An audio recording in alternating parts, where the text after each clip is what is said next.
તારા નામની ચુંદડી ઓઢી એક બીજો ગણ ભટકે છે. આ બધાના ઓરિજિનલ લેખક કેશવ રાઠોડ છે, મારા ફાધર. માની વાત બધા કરતા હોય છે, બાપને ઘણા બધા લોકો ભૂલી જતા હોય છે. તમારા મતે પપ્પા એટલે પાઠશાળા.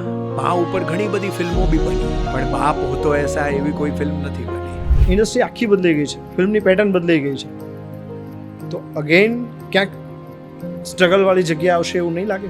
100% આવશે, અને એ સ્ટ્રગલ માટે તૈયાર છીએ આપણે. થોડાક દિવસો એવા આવ્યા હશે કે જ્યારે કામ નહીં હોય. 6-7 ફિલ્મો કરી ત્યાં સુધી નોકરી કન્ટિન્યુ જ હતી. પછી મને સાહેબે કાઢી મૂક્યો હતો. લોકોને તો અહીંયા એમ હોય કે ચંદન રાઠોડ અમેરિકા ગયા છે એટલે વાહ જ હોય, બધા ઓળખતા જ હોય, આ છે તે છે. પણ ત્યાં જઈને ભૂલી જવું પડે કે હું ચંદન રાઠોડ નથી. અત્યારે જનરેશન એવી છે કે જેમને સફળતા જોઈએ છે, પણ બહુ જલ્દી જોઈએ છે. They are not good learner. અત્યારનું જનરેશન છે ને કંઈક શીખવાડો તો હા આઈ નો દેટ. ઇન્ડિયાથી યુએસ જવાનું કારણ શું? માથે તમારે દેવું થઈ ગયું હોય અને તમને કોઈ રસ્તો ન સૂઝતો હોય તો હું માનું છું કે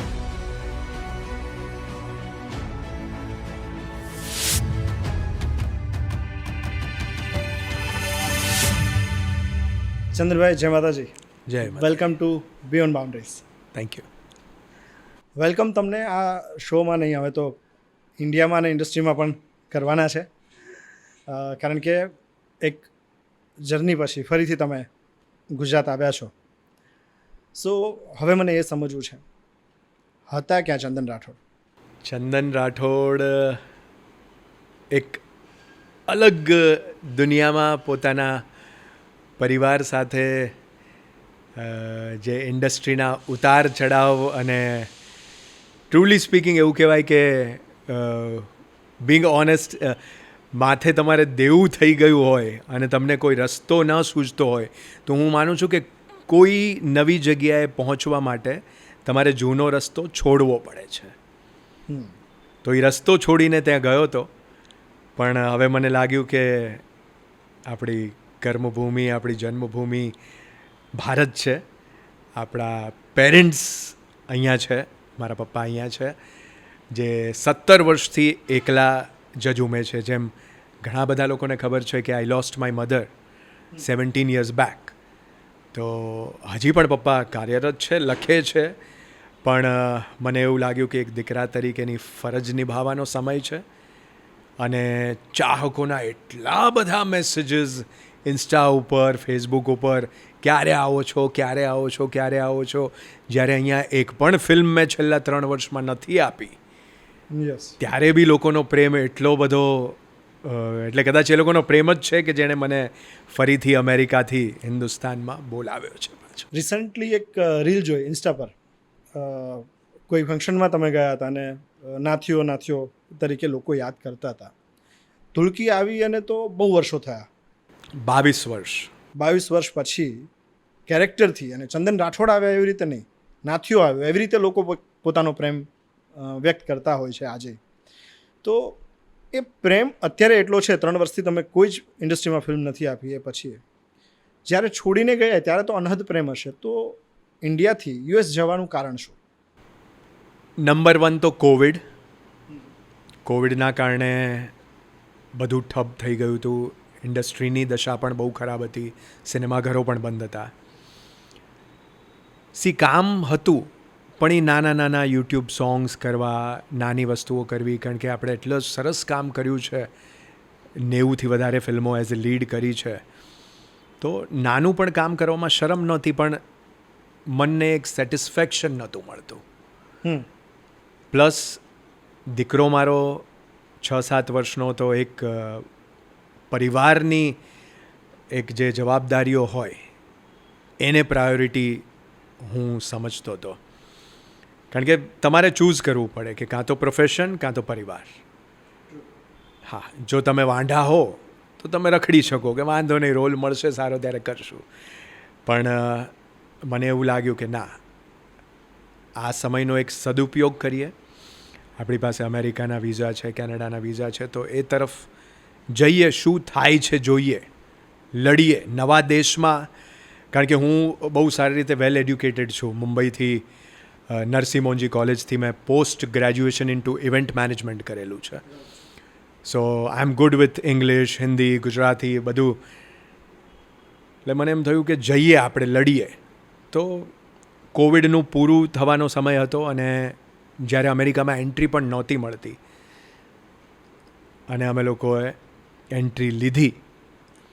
ત્યારબાદ ત્યાંની જે સ્ટ્રગલ છે, કારણ કે ત્યાં શૂન્યથી સર્જન કરવાનું છે.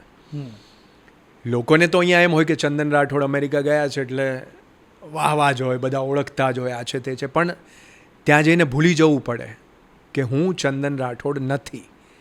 હવે મારે જોબ લેવાની છે ક્યાંક, કારણ કે આપણે ત્યાં જઈને આપણી પાસે એવા ડોલર્સ ના હોય કે આપણે બિઝનેસ સેટઅપ કરી શકીએ. તો એક નાની શરૂઆત કરવાની હતી. એક નાની 25 રૂમની હોટેલમાં હું અને મારી વાઈફ 24 કલાક ફ્રન્ટ ડેસ્કના મેનેજર તરીકે શરૂઆત કરી.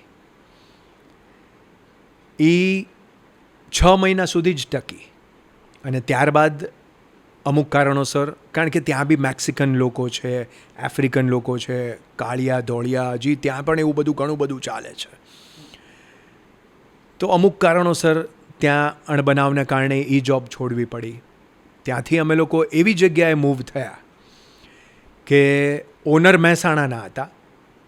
ત્યાંથી 18 કલાક ટ્રાવેલિંગ કરીને દૂર ગયા અમે લોકો. પણ 60 રૂમની હોટલ હતી અને એમાં કોઈ જ સ્ટાફ નહોતો. ઓકે. માત્ર હું, મારી પત્ની અને મારો દીકરો. 3 જણાએ 24 કલાક ફ્રન્ટ ડેસ્ક, લોન્ડ્રી, હાઉસકીપિંગ, રૂમો સુદ્ધા સાફ કર્યા છે. મારી વાઈફે ટોયલેટ સુદ્ધા સાફ કર્યા છે. પણ ક્યારેય અમે લોકોએ રડીને કે દુઃખી નથી થયા. અમે હસતા હસતા 1 વર્ષ ત્યાં અમે લોકોએ 60 રૂમની હોટલ અમે 3 જણાએ, મારા દીકરાનું નામ પણ એટલે લઈશ કારણ કે એ પણ સ્કૂલેથી આવતો હતો, ભલે 4-5 વર્ષની ઉંમરનો હતો, પણ એ પણ અમને હેલ્પ કરતો હતો રૂમો બનાવવામાં, ચાદરો પાથરવામાં. એટલે આપણે તો કદાચ 4-5 વર્ષની ઉંમરે સમજણા બી નહોતા, રમતા જ હતા. તો આજે એ દીકરાને એટલું બધું ભાન હતું તો એ આગળ તો આઈ એમ શ્યોર વન્ડર્સ કરશે. તો એ 12 મહિનાની જે સ્ટ્રગલ હતી કે તમને કોઈ કારણ કે એટલું નાનું ટાઉન હતું કે 6000ની જ વસ્તી હતી, કોઈ હેલ્પ જ ન મળે. અને ઓનર તો અમને 30મા દિવસે આખી હોટલનો ચાવી આપીને જતા રહ્યા હતા કે અમે આવીએ છીએ પાછા, ને એ લોકો દેખાયા જ નહીં 12 મહિના સુધી. પણ લડ્યા અમે લોકોએ, દબાવીને મહેનત કરી, સવાર સાંજ રાત દિવસ. તમે વિચારી શકો 24 કલાક માણસ ફ્રન્ટ ડેસ્ક બી સાચવે છે. ગેસ્ટ જે આવતા હતા અમેરિકન, સી લોકો they were shocked, we don't see anyone here. બોલે તમે લોકો જ ફ્રન્ટ ડેસ્ક પર, તમે લોકો જ રૂમ્સમાં દેખાવ છો, લોન્ડ્રી બી તમે જ કરો, મોર્નિંગમાં બ્રેકફાસ્ટ બી તમે લોકો જ. એટલે ઘણા બધાને ખબર હશે કે અમેરિકામાં જવું અને ત્યાં જોબ મેળવવું બહુ જ મુશ્કેલ છે. પણ આ રીતે 1 વર્ષ કર્યું, પણ છેલ્લે એન્ડમાં મારી વાઈફને કોવિડ થયો ત્યાં અમેરિકામાં. અને પછી મને એવું થયું કે મેં બી મારું 10-15 કિલો વજન ઘટી ગયું હતું. એન્ડ દેન વી થોટ કે આવા રૂપિયા બી નથી કમાવા. પણ એ ઇનિશિયલ 1.5 વર્ષમાં જેટલું દેવું હતું, બિંગ ઓનેસ્ટ, કદાચ 30 થી 35 લાખનું દેવું અહીંયા થઈ ગયું હતું. કમાયા હતા ચંદન રાઠોડ, ઘણું બધું કમાયા હતા, પણ કોવિડનો સમય હતો. એ સિવાય બધું જે, કારણ કે ગુજરાતી ઇન્ડસ્ટ્રી કેવી છે કે થપ્પડ મારીને ગાલ લાલ રાખવા પડે. તમે લેખક હોવ કે પડદા પાછળના વ્યક્તિ હોવ તો વસ્તુ અલગ છે, પણ યુ આર અ સ્ટાર. તમે જાઓ છો એટલે તમારે ગાડીમાંથી ઉતરવું પડે, સારા કપડાં પહેરવા પડે, સારો પહેરવેશ, સારા shoes. So it is different. એટલે મારા ફાધરે ભલે વર્ષોથી વ્હાઇટ એન્ડ વ્હાઇટ કપડાં, જબ્બો લેંગો, એટલે મારા એક કાગળ ને પેન જોઈએ, રાઇટરને એક થેલી જોઈએ, બીજું કાંઈ ના જોઈએ, કારણ કે એ પડદા પાછળના વ્યક્તિ છે. પણ આપણે ક્યાંક રિક્ષામાં જઈએ કે ચાલતા જઈએ તો લોકો 100 સવાલ કરે. એટલે એ બધું મારે નહોતું સાંભળવું. એટલે આ ડિસિઝન લીધું. 1 વર્ષ અમે ત્યાં મહેનત કરી. પછી ત્યાંથી જોબ છોડીને અમે લોકો કેલિફોર્નિયા તરફ પ્રયાણ કર્યો. ત્યાં હોમલેસ લોકોની હોટલ હતી. એટલે સરકાર પૈસા આપતું હતું અને જે ગરીબ ને ભિખારીને એ લોકો 30-30 દિવસ ત્યાં રહેતા હતા. એવી હોટલનો બી અનુભવ લીધો 6 મહિના સુધી, પણ સ્લીપલેસ રાતોની ઊંઘ હરામ, કારણ કે ગાંડા ભિખારીઓ ગરીબો રાત્રે પથ્થર બી ફેંકે, ઓફિસમાં ઠોકે રાખે, પોલીસ દિવસમાં 20 વખત આવતી હોય, એ વસ્તુ બી જોઈ.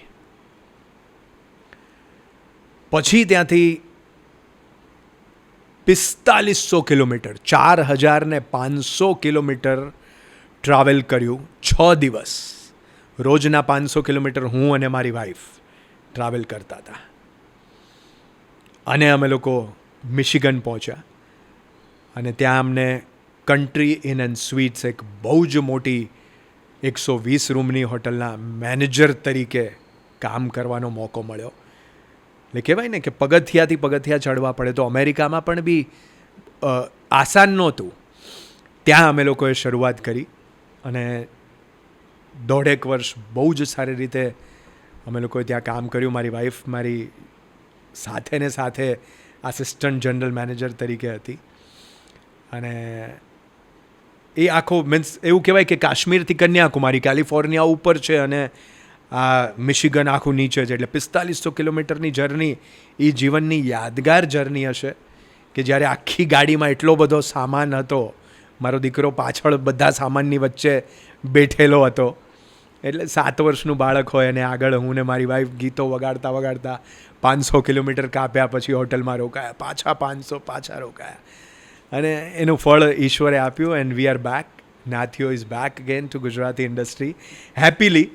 તો યંગ જનરેશન માટે એવું કહેવાય કે એક મેસેજ છે કે કોઈ પણ કામ પહેલી વાત તો જીવનમાં નાનું નથી, અને કોઈ પણ કામ તમે જો હસતા હસતા કરો ને તો સાહેબ એ સમય ક્યાં નીકળી જાય છે ને ખબર પણ નહીં પડે. પણ અહીંયા તમે સ્ટારડમ ભોગવ્યું હોય, જ્યાં જાઓ ત્યારે ભીડ તમારી આજુબાજુમાં જોયો હોય, અને એ પછી જોબ કરવાનો ડિસિઝન, એટલે મેન્ટલી પણ બહુ ફાઇટ કરવી પડતી હશે ને પોતાની જાત સાથે? હા, 100%. કારણ કે એવું કહેવાય ને કે ગાદી પર બેઠા પછી તો સિપાહી બનવાનું પસંદ જ ના આવે લોકોને. એક્ઝેક્ટલી. અને લોકો તો શું હોય, સોશિયલ મીડિયામાં રીલ્સ નહીં જોતા હોય તો આપણે રીલ્સમાં તો દુઃખ બતાવતા જ ના હોઈએ. એમાં તો બરફ પડતો હોય ત્યાં જ જઈને રીલ શૂટ કરતા હોય. એ જ કહું છું, એમાં રિયલ કશું જ નથી. હા, એ તો સારા લોકેશન, આ સારી દિવાલ છે તો અહીંયા જ ઊભા રહો ભાઈ આપણે, એટલે એ જ બધું બતાવતા હોય. સારી ગાડીઓ કોકની ઊભી હોય તો ત્યાં જ ઊભા રહીને શૂટ કરી લઈએ, ભલે આપણી પાસે સાયકલ હોય. એ બધું આજનું જનરેશન એવું કરતું હોય છે.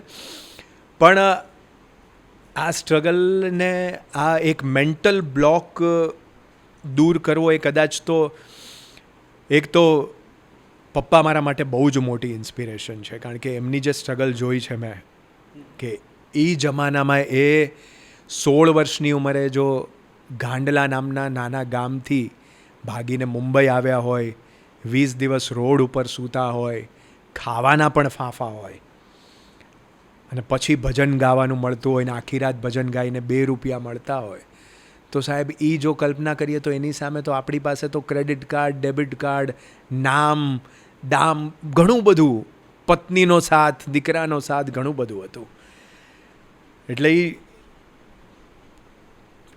એમ હતું કે ના, આ સમયનો ઉપયોગ કરવો છે, એમાં કંઈક નવું શીખવું પણ છે, અને વિદેશની ધરતી પર આપણે શું કરી શકીએ એ જોવું છે. પ્લસ એક વસ્તુ એ છે કે મેં શરૂઆત નેશનલ ઇન્સ્ટિટ્યૂટ ઓફ ઇવેન્ટ મેનેજમેન્ટમાં 5000ની નોકરીથી કરી હતી. ત્યારબાદ હું હીરો બન્યો હતો, એક્ટર બન્યો હતો. એટલે 6-7 ફિલ્મો કરી, ત્યાં સુધી નોકરી કન્ટિન્યુ જ હતી. પછી મને સાહેબે કાઢી મૂક્યો હતો કે ભાઈ તું હવે શૂટિંગો કર, અને I know that you can do wonders. તું, તારામાં એ છે નાચવાનો ગાવાનો કીડો, તું બહુ સરસ કપડાં રોજ પહેરે છે. એટલે આઈ ફીલ કે આ જ કર, કારણ કે જીવનમાં 2 જગ્યાએ પગ મૂકશો તો તમે ક્યાંય નહીં પહોંચો. એ એમણે મને શીખ આપેલી. અને ઇટ ઇઝ સેડ કે મારી ઈચ્છા હતી મારી પત્ની અને દીકરાને હું આવીને ઇન્ડિયા મારા ગુરુને મળાવડાવીશ, ડૉક્ટર હોશી ભિવંડીવાલા, પણ એ પણ ગયા વર્ષે દેવ થઈ ગયા. એટલે that was one of the shock for me. પણ એ નોકરીથી શરૂઆત કરી હતી, એક્ટર બન્યા. અમેરિકા જઈને ફરીવાર જો નોકરી કરવી પડે તો કરી શકીએ આપણે, એ કોશિશ કરવી હતી. અને એવું કહેવાય ને કે એકને જો મળે બીજાનો સંગ. તો મને મારી પત્નીએ એટલો બધો સાથ આપ્યો છે કે હું કદાચ એક બે વખત હિંમત હારી પણ ગયો કે આપણાથી નહીં થાય, લેટ્સ ગો બેક, આપણે જતા રહીએ. પણ મને કે ના, હવે જો આપણે આવ્યા છે ને તો આપણે પૂરું કરીને જ જવાનું છે એમ. એક ટાર્ગેટ બનાવો જીવનમાં, અને હંમેશા બધાને હું કહીશ કે એક ટાર્ગેટ હોવો જોઈએ કે, અને એ ટાર્ગેટ પૂરું થાય ને પછી નીકળવાની હિંમત પણ સાહેબ હોવી જોઈએ. કારણ કે એવું કહેવાય છે કે કોઈ પણ વિદેશમાં જ્યારે વસો તમે, અને જ્યારે તમે હવે જનરલ મેનેજરની પોઝિશન એટલે બહુ મોટી, મારી અંડર 18 થી 20 ધોળિયાઓ આફ્રિકનો અમેરિકનો બધા કામ કરતા હતા, મારા જ હાથમાં બધી કમાન્ડ હતી, પ્લસ તમે ડોલર્સ કમાતા હો, તો એ ગાદી બી છોડીને તમારે પાછા આવવું એ બહુ અઘરી વસ્તુ છે. પણ વિચાર્યું હતું કે હવે આપણે ગયા છે ને તો 3 થી 3.5 વર્ષ જેવી મહેનત કરીશું, પછી કંઈ પણ હોય, ટાર્ગેટ પૂરો થયો કે નહીં થયો, આપણે આપણા ઘરે આપણા વતન પાછા જવું જ છે એ નક્કી કરેલું. અને સમય આવ્યો એટલે ટિકિટ પણ બુક કરી લીધી. અને એ એક વસ્તુ એ છે કે હું મારા દીકરાને આગલા દિવસ સુધી પૂછતો હતો કે બેટા શ્યોર જવું છે, કારણ કે બધા શોખ હતા કે આ જો છોકરું 4-5 વર્ષ અહીંયા ભણ્યું છે, અહીંયાની સ્કૂલોમાં, ત્યાંની તો એટલી બધી ફેસિલિટીઝ છે કે કોઈ યુનિફોર્મ નથી, સ્કૂલમાં તમને બ્રેકફાસ્ટ, લંચ બધું પ્રોવાઈડ કરવામાં આવે છે, ટીચરો એટલું પેમ્પર કરે છે, કોઈ વળતા નથી, કોઈ એક્ઝામ નથી, બીજામાંથી ત્રીજામાંથી ચોથામાં, એવું છે. ત્યાંનું એડ્યુકેશન બહુ અલગ છે ઇન્ડિયા કરતાં. એટલે હું જ એને જ પૂછતો હતો, કારણ કે મને સૌથી વધારે ટિક અને ટેન્શન એનું હતું કે આ જે દીકરો છે એણે એટલી બધી સ્ટ્રગલ જોઈ છે, તો આ ત્યાં જઈને સેટ થઈ શકશે કે નહીં થાય. અને આવ્યા પછી ટચવુડ ડે 1થી જ, કારણ કે અમે જેવો ઇન્ડિયામાં ઉતર્યા અમદાવાદ, ત્યાંથી સીધા અમારે કુળદેવી ચોટીલાના દર્શન કરવા ગયા, અને પછી અમે લોકો આણંદ ગુજરાત આવ્યા, અને અઠવાડિયા પછી એનું સમર કેમ્પ ચાલુ થયું. તો હી વોઝ રિયલી હેપી, ડેડા આજે તો વડાપાઉં મળે છે, આજે તો મગ પુલાવ મળે, આજે સમોસા મળે છે. So he is more than happy અને સેટ થયો. એટલે હું હજી સેટલ થઈ રહ્યો છું. એનું મેઇન રીઝન કદાચ વેધર અને ટાઈમ ડિફરન્સને એ છે. બાકી ખુશ છે, હેપી છે, અને બસ એ જ મેં કીધું ક્યાંક પહોંચવા માટે ક્યાંકનો રસ્તો છોડવો પડે છે. ટ્રુ. બટ તમને આવ્યા ને ત્યારે તમે કહ્યું એમ કે એક બાપ તરીકે દીકરાની ચિંતા હતી, અને ન આવો ત્યાં સુધી એક દીકરા તરીકે બાપની ચિંતા હતી. બંને વચ્ચે ફાઇટ રહેવાની હોય. પરિવારનો તમને સાથ મળ્યો છે સતત, એ સાથમાં ક્યાંક થોડાક દિવસો એવા આવ્યા હશે કે જ્યારે કામ નહીં હોય? હા, ઘણા બધા દિવસો.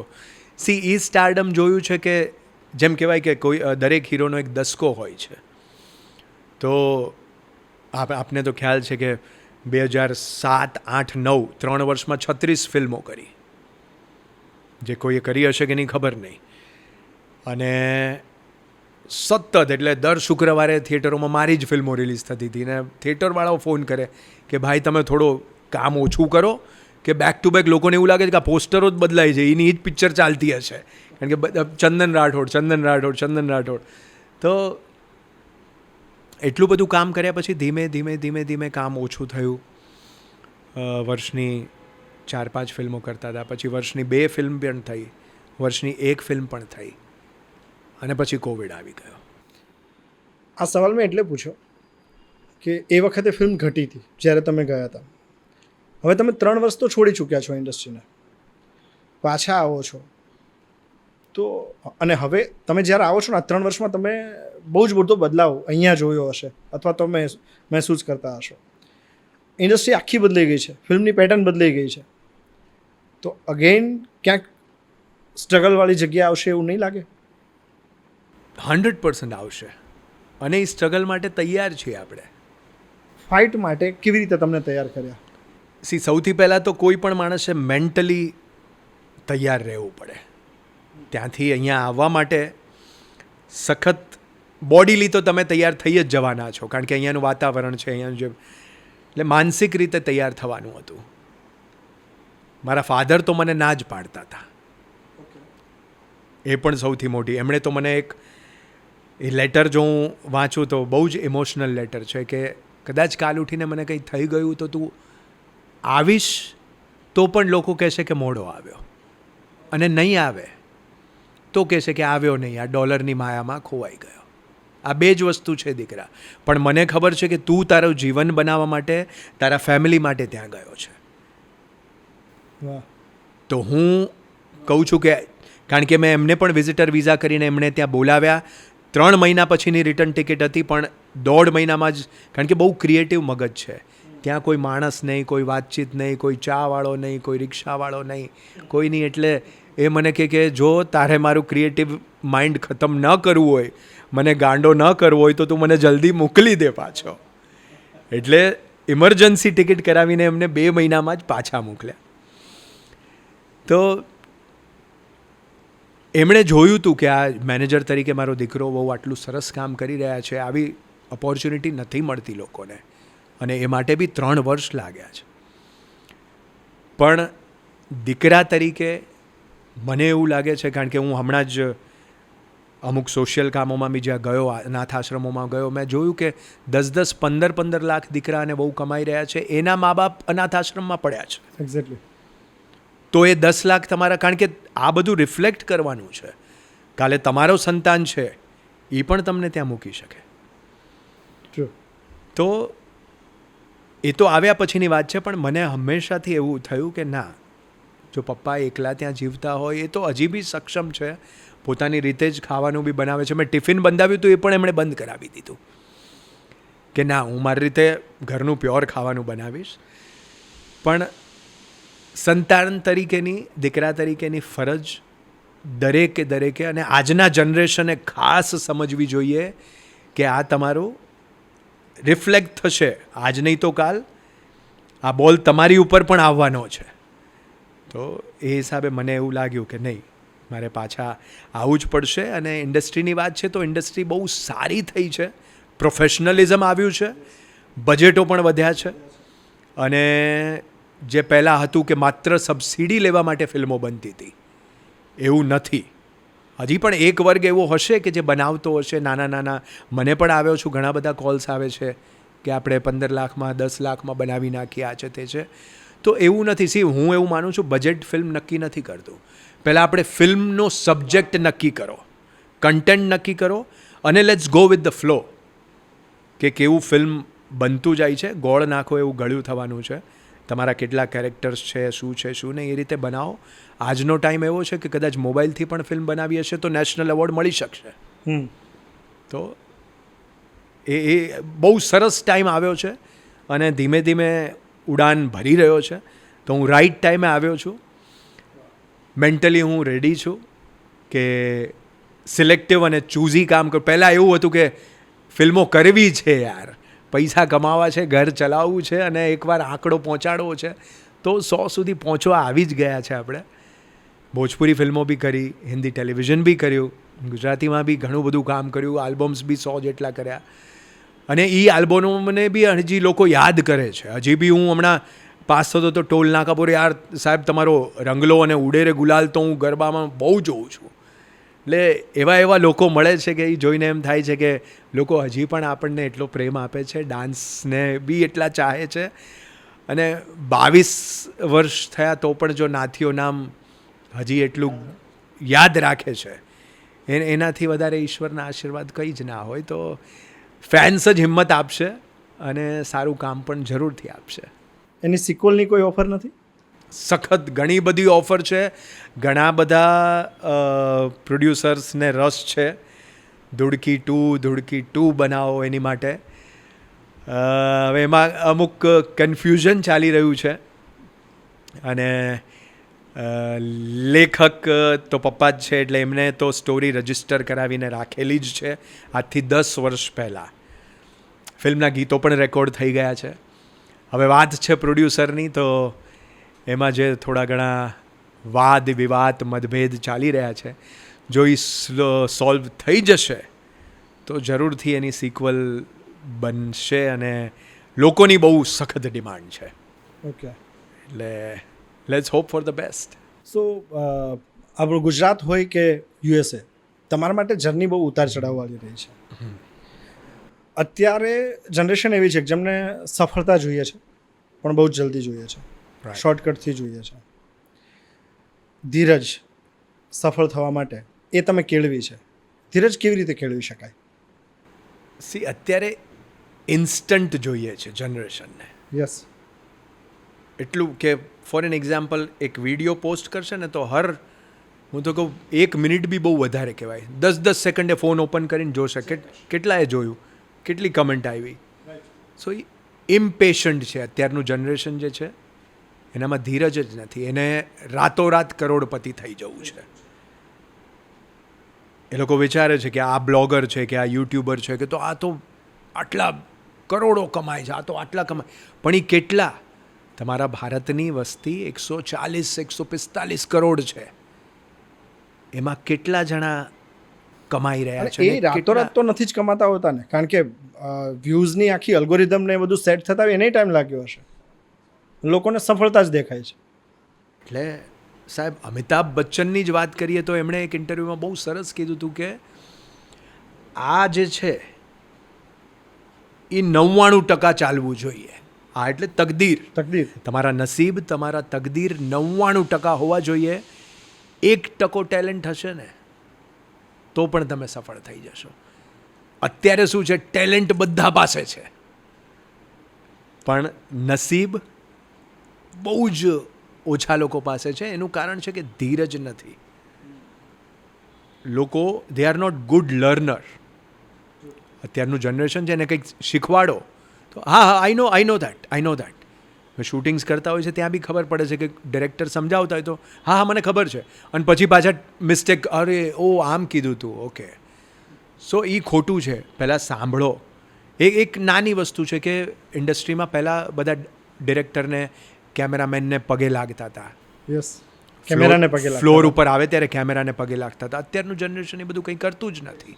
એક બહુ નાની વસ્તુ છે કે ઇન્ડસ્ટ્રી, જ્યારે મેં શરૂઆત કરી, અને હજી પણ અમુક જગ્યાએ થતું હશે કે કલાકાર, કોઈ બી મોટો એક્ટર હોય, સેટ ઉપર આવે એટલે કેમેરાને પગે લાગે, કેમેરામેનને લાગે, ડિરેક્ટરને, ભલે એ ડિરેક્ટર યંગ છે, નવો છે, જે પણ હોય, પણ director is a captain of a ship.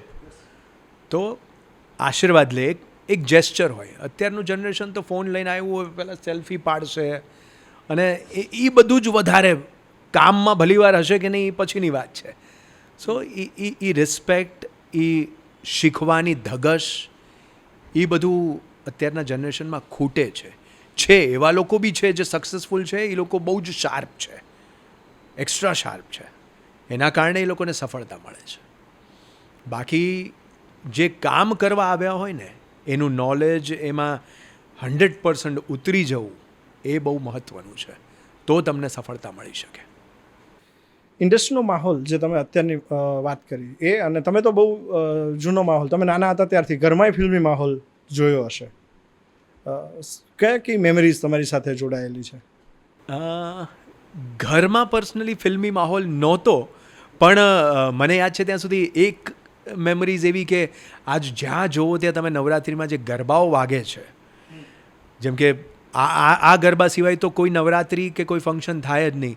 તારા નામની ચુંદડી ઓઢી એક બીજો ગણ ભટકે છે, આ છે. કૃષ્ણ ભગવાન હાલ્યા દ્વારકાને, એ છે. પછી પૂનમની પ્યારી પ્યારી રાત, એ છે. એટલે એવા અસંખ્ય ગરબાઓ છે. આ બધા ગરબાઓ મારા સામે, મારા ઘરે મ્યુઝિક સિટિંગો થતી હતી અને ક્રિએટ થયા છે. એટલે આ બધાના ઓરિજિનલ લેખક કેશવ રાઠોડ છે, મારા ફાધર. તો અમુક લોકોને કદાચ ખબર પણ નહીં હોય. તો આ એક મેમરી છે કે હું જોઉં છું કે સાલો આટલા વર્ષો થયા છે, 25-30 વર્ષ, પણ 35 વર્ષ કદાચ, હું તો ત્યારે 5-7 વર્ષનો, ત્યારના ક્રિએટ થયેલા હજી વાગે છે અને સદાબહાર છે. બીજી એક મેમરી કે પપ્પાએ ગોવિંદાની ઘણી બધી ફિલ્મો, અને ગોવિંદા એઝ એન એક્ટર જ્યાંથી ક્લિક થયો એ હત્યા નામની ફિલ્મ હતી, સુપર ડુપર હિટ ફિલ્મ, એ એમણે લખેલી. તો મને યાદ છે, મને ઘણી વખત ગોવિંદાના ઘરે લઈ ગયા હતા. ત્યારે એ જે ઘરનો માહોલ હતો, એ બેસતા અને બધા હાથ પગ દબાવતા હોય, અને ટીવીમાં ત્યારે તો આટલી બધી ચેનલ્સ પણ નહોતી, તો કંઈક કોઈ ગીત આવે કે પ્રોમો, તો એ પોતે જ સીટીઓ મારે ને એક મેડનેસ જેવું બિહેવ કરે. ત્યારે મારી માટે તો એમ હતું કે અરે હું ગોવિંદાને જોઈ રહ્યો છું, અને હજી સુધી ગોવિંદા જેવો ફેન્ટાસ્ટિક એક્ટર, કોમેડી ટાઈમિંગ અને ડાન્સર કોઈ જ નથી. હું તો એમને આઇડલ માનું છું. તો એ મેમરીઝ હંમેશા માનસ પટ પર છવાયેલી હોય છે. છવાયેલી હોય છે. ક્યાં વાત છે. યાદોમાં આ બધી જે તમે વાત કરી એ ઘટનાઓ તો છે જ. યાદોમાં ક્યારેય ન ભૂલી શકાય એવું એક પાત્ર એટલે મમ્મી. મમ્મી સાથેની કઈ યાદો? એની સાથે તો એટલી બધી યાદો છે કે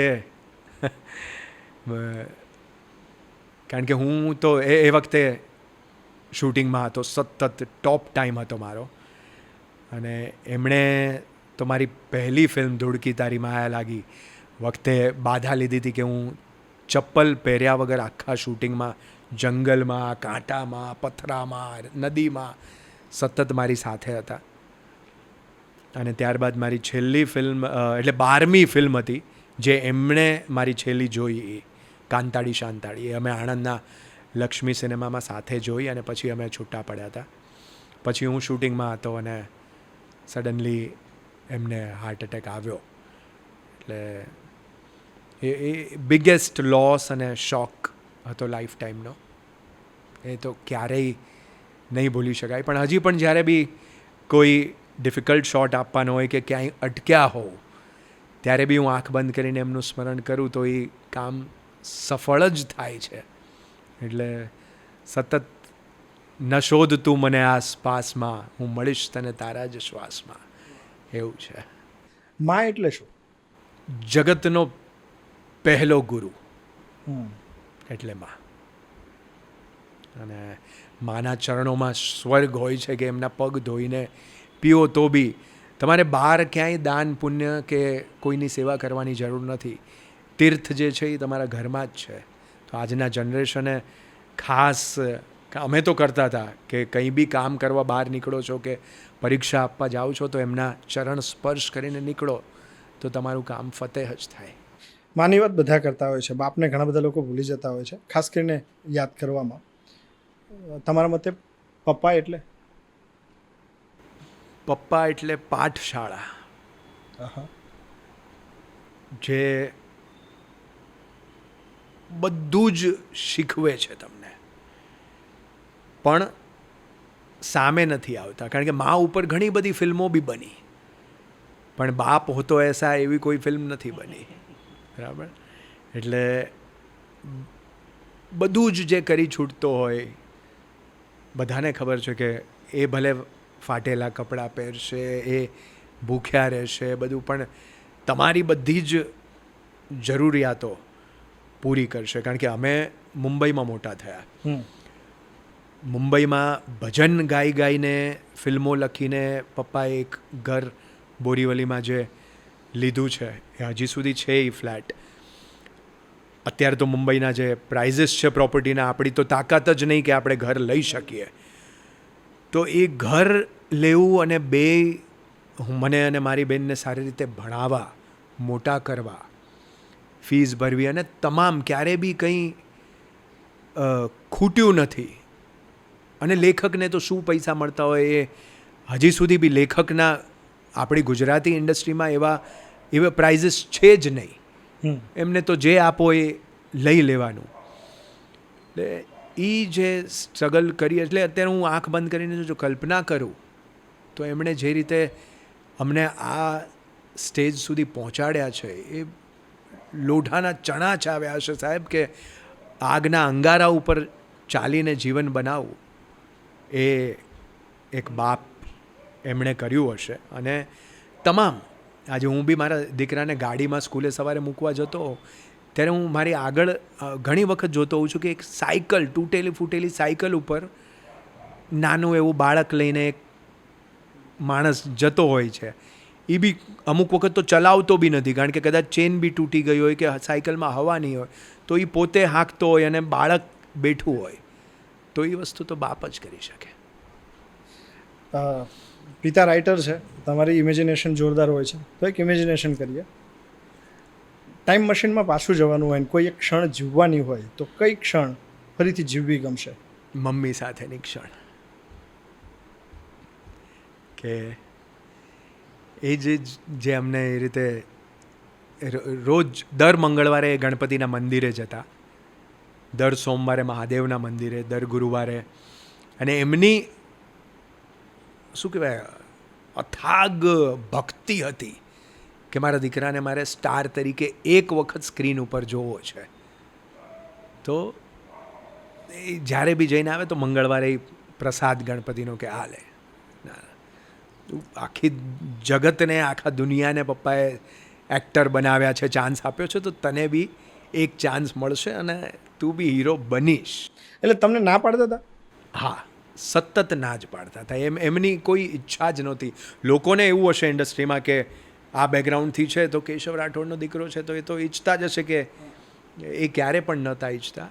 એ મને અમેરિકામાં જોઈને બહુ વધારે ખુશ થયા કે મારો દીકરો ભણી ગણીને જે એને એડ્યુકેશન આપ્યું છે સારી કોલેજમાં, તો આજે એ મેનેજર તરીકે કામ કરી રહ્યો છે, ઇંગ્લિશમાં બધા સાથે વાત કરી રહ્યો છે, આ છે તે.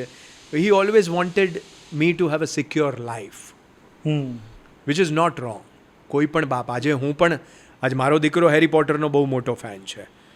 એની એક જ ડિમાન્ડ નથી કે મને તમે કેલિફોર્નિયા લઈ જાઓ, યુનિવર્સલ સ્ટુડિયો બતાવો, ફ્લોરિડામાં બી એ બધા સ્ટુડિયોઝ બતાવ્યા.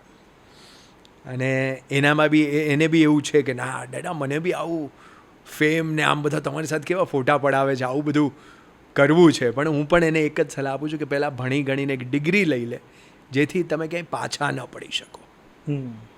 સો એ દરેક, જ્યારે તમે બાપ બનો ત્યારે તમે એ ફિલિંગ સમજી શકો. તો આ જનરેશન ટુ જનરેશન ચાલતી વાત અને છે. જે એને ફેમની વાત કરીને એ વાતને કનેક્ટ કરીને મને એક સવાલ યાદ આવે છે કે તમે યુએસએ હતા, ત્યાં આપણા ગુજરાતીઓ તો બહુ બધા હોય, તો ત્યાં કોઈ ઓળખી ગયું હોય એવું બનેલું? હા, એટલે તમે યુએસએમાં તમે ચંદન રાઠોડ છો અને જોબ આપો એવું તમે કોઈને કહો, તો એ લોકોએ પણ યુટ્યુબ ઉપર ને ગુજરાતી ફિલ્મો જોતા જ હોય છે અને નામ તો જાણીતું હોય, એટલે તો તમને કોઈ જોબ આપે જ નહીં. કારણ કે એને હોય કે આ તો ભાઈ સ્ટારડમ જોયેલું હોય, તો કંઈ બીજું કંઈ કામ કરી જ ન શકે, અને એ હકીકત છે. તો જેમ મેં કીધું, અમે જે હોટલમાં મેનેજર તરીકે કામ કરતા હતા, ત્યાં એક બેન્ક્વેટમાં મહેસાણાવાળા, ત્યાં ગુજરાતના બધા અમેરિકન ત્યાં વસી ગયેલા બધા, એ લોકોનું 50-100 માણસોનું ફંક્શન હતું. અને હું આમથી આમ કંઈ કામ કરી રહ્યો હતો અને બેન્ક્વેટમાં બી એઝ અ મેનેજર ચેક કરતો હતો કે કચરો લેવાનો છે, શું છે શું નહીં, આ છે તે છે, એ બધું ઓબ્ઝર્વ. અને મેં વિન્ટર કેપ, કારણ કે ઠંડીનો સમય હતો, એમાં બી 2-3 માણસો જોઈ ગયા અને એ લોકો કે આ તો ચંદન રાઠોડો એવું લાગે છે. ઓલો કોઈ કે આ ઓલા પ્રીતના સોગંદવાળા ભાઈ લાગે, ના ના લે ઓલું એ અહીંયા શું કરવા હોય, ના ના ઓલો ધૂળકીવાળા ભાઈ છે હશે. એટલે હું સમજી ગયો, મને કાનમાં શબ્દો પડ્યા. મેં મારી વાઈફને કીધું, મેં કીધું આજે કદાચ ઓનરને ખબર પડી જશે. અને હું એ કામ પતાવીને મારી અંદર ઓફિસમાં બેસી ગયો, ત્યાં ઓનર બી બેઠા હતા અને સ્ક્રીનમાં અમે કેમેરામાં જોઈ રહ્યા હતા, તો બધા 8-10 માણસોનું ટોળું ફ્રન્ટ ડેસ્ક ઉપર આવ્યું અને કે ભાઈ ઓલા તમારા મેનેજરને બહાર બોલાવો. એટલે મને તો કાપો તો લોહી ના નીકળે, કારણ કે મને એમ થયું કે હવે ખબર પડી જશે એવું લાગે છે. તો હું બહાર નીકળ્યો એટલે કે તમે તો ઈચ્છો ને સાહેબ, અરે તમે અહીંયા શું કરો, આવો આવો અમારે ફોટા પડાવવા છે. અને એવી રીતે બધા તૂટી પડ્યા, ફોટા પડાવ્યા. અને ઓનર મને જોઈ રહ્યા હતા કે આ શું ઘટના બની રહી છે, કંઈ ખબર નથી. એમને તો નિશબ્દ હતા એ. અને એ બધું પત્યું અને હું થોડોક શરમ અનુભવતો હતો કે હવે એવું ના થાય કે નોકરીમાંથી કાઢી મૂકે આ ભાઈ, કે આ તો ભાઈ હીરો છે હવે. એટલે અંદર અમે ઓફિસમાં બેઠા અને મને કે તમે આજ સુધી કીધું જ નહીં બોલે. પછી તો એમણે ગૂગલ કર્યું ને આને જોયું કે અરે તમારા વાઈફ પણ હિન્દી સિરિયલના એક્ટ્રેસ છે. ને પછી મારે એમને કહેવું પડ્યું, મેં કીધું અમે ખુશીથી આ કામ કરી રહ્યા છે, આ અમારું ડિસિઝન છે અને અમારું એક ટાર્ગેટ છે કે અમારે 2025 સુધી કામ કરવું છે, જો તમને હજી પણ યોગ્ય લાગતું હોય તો. બાકી અમારી પાસે ઘર છે, નામ છે, દામ છે, બધું જ છે ઇન્ડિયામાં. એવું નથી કે બધું વેચાઈ ગયું હોય ને ઉઠી ગયા હોય ને અમે અમેરિકા આવ્યા છે. એટલે પણ તમે તમારો જે અપ્રોચ ઓનર તરીકેનો જ રાખજો, અમે તમારા અંડર કામ કરી રહ્યા છે એવો જ રાખજો.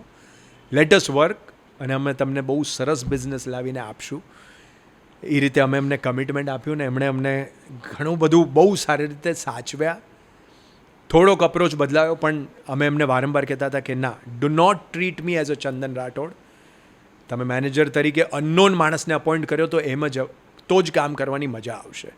તમારે જે ઓર્ડર કરવાનો એ કરજો જ. અમને બહુ સારી રીતે સાચવ્યા. છેલ્લે તો એમણે અમને પાર્ટનરશિપ પણ ઓફર કરી, પણ એ બધું અમે નકારી. અને મેં કીધું ભવિષ્યમાં આવશું તો અમે ચોક્કસ તમારી પાસે મિશિગનમાં જ આવશું. બહુ સરસ. એ પણ સુરત પાસે બારડોલીના જ ગુજરાતના જ વતની છે. સો લોકોની લાગણી, માન, પપ્પાનો પ્રેમ એ બધું અમને અહીંયા ખેંચી લાવ્યું છે અને વી આર બેક. So great. તમારી ઓળખાણ ક્યાંય છુપી નથી રહેતી. એ શીખવા મળ્યું. કારણ કે તમે એક નોન ફેસ બની જાઓ પછી ક્યાંક ને ક્યાંક કોઈક તો તમને ઓળખી જ જાય. આ છેલ્લા 15-20 દિવસમાં હું અહીંયા ઇન્ડિયામાં બી જે અનુભવી રહ્યો છું કે વરસાદ પડતો હોય તો અમે ટોપી ને ચશ્મા ને નોર્મલી હું માસ્ક પહેરીને નીકળતો હોઉં તો દીકરા સાથે ક્યાંય બી જાઓ તો 2 મિનિટ બી ક્યાંય માસ્ક, અરે ઓલો જોતો, અરે યાર તમે એક સેલ્ફી પાડો તો ને, ડેડા તમને રોજ ક્યાંય ને ક્યાંય 2-4 જણ તો ઓળખી જ જાય છે. તમે કંઈક કરો. મેં કીધું શું કરીએ, ચહેરો તો બદલી નહીં શકાય. અને અમુક લોકો અવાજથી પણ ઓળખી જાય છે, અમુક લોકો આંખોથી પણ ઓળખી જાય છે. તો એ લોકોનો પ્રેમ છે. બસ તો એ ઓળખ વધુ સ્ટ્રોંગ બને, વધુ ને વધુ લોકો તમારી સાથે કનેક્ટ થાય. બહુ બધું કામ ગુજરાતી ફિલ્મ ઇન્ડસ્ટ્રીમાં ફરીથી તમે કરો એવી શુભકામનાઓ. થેન્ક યુ વેરી મચ ચંદનભાઈ. Thank you.